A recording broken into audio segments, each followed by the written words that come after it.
తెలంగాణ వచ్చి 10 ఏళ్ళైంది. దళిత బంధు అన్నాడు, దళితులను సీఎం చేస్తా అన్నాడు, దళితులకు 3 ఎకరాలు ఇస్తా అన్నాడు, మనకు డబుల్ బెడ్రూమ్ ఇస్తా అన్నాడు, ఇంటింటికో ఉద్యోగం ఇస్తా అన్నాడు. ఎక్కడ పోయినాయి ఇవన్నీ? మన ఇంట్లో ఎవరికన్నా వచ్చినాయా? మన పిల్లలకి ఎవరికైనా ఉద్యోగాలు వచ్చినాయా? మనకి ఇక్కడ ఎవరికైనా 3 ఎకరాలు పొలం ఇచ్చిండా? మనకి ఎవరికైనా డబుల్ బెడ్రూమ్లు ఇచ్చిండా? రేషన్ కార్డులు ఇస్తా అన్నాడు, రేషన్ కార్డులు మొత్తం ఇబ్బంది పెట్టిండు. నిన్న మొన్న ఓపెన్ చేసిండు, అవి ఓపెన్ చేసి అప్లై చేసుకోమన్నాడు, కానీ ఇప్పుడు వరకు ఇయ్యలే. అది కూడా మోసమే. అమ్మలారా అక్కలారా ఆలోచించండి. వాళ్ళు చెప్తున్నది చేస్తున్నది వేరే వేరే ఉంది. మీరందరూ ఖచ్చితంగా దీని గురించి గమనించి ఏ పార్టీ వాళ్ళు మోసం చేస్తున్నారు. 75 ఏళ్ల నుంచి ఇక్కడ ఉన్నటువంటి ప్రతి పార్టీ మనం మోసం చేసింది. ఏ ఒక్క పార్టీ కూడా మనకు అభివృద్ధి చేయలేదు.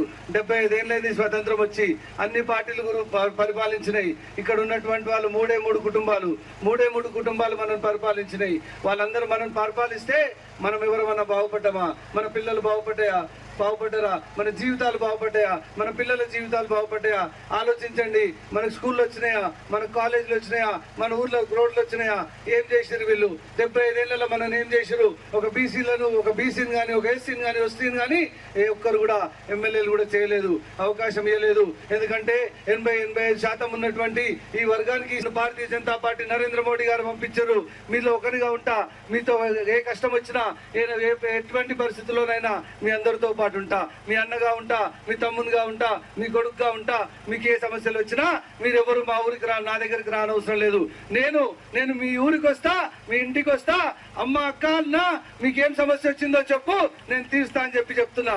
అమ్మలారా అక్కలారా గెలిచినాక మళ్ళీ రాకుండా పోతారు. ఈ నా కొడుకులు ఒక్కడు కూడా ఇన్నేళ్ళ గెలిచినాక మళ్ళీ తిరిగి రాలే.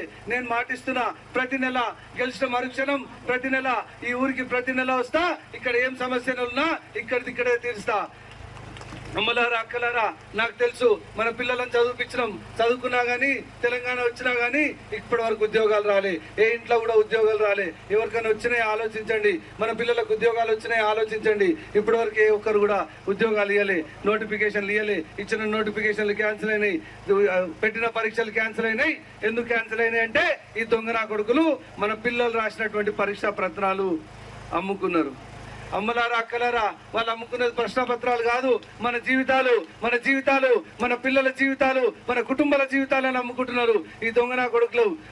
మేము భారతీయ జనతా పార్టీగా మీకు మాటిస్తున్నా, మేము ప్రభుత్వంలోకి రాగానే వెంటనే ప్రతి సంవత్సరం ఒక జాబ్ క్యాలెండర్ రిలీజ్ చేసి ఏమేం జాబ్లు ఇస్తాము, ఏ వర్గాలకు జాబ్లు ఇస్తామని చెప్పి ప్రతి సంవత్సరం చెప్తామని చెప్పి మీ అందరికీ మాటిస్తున్నా.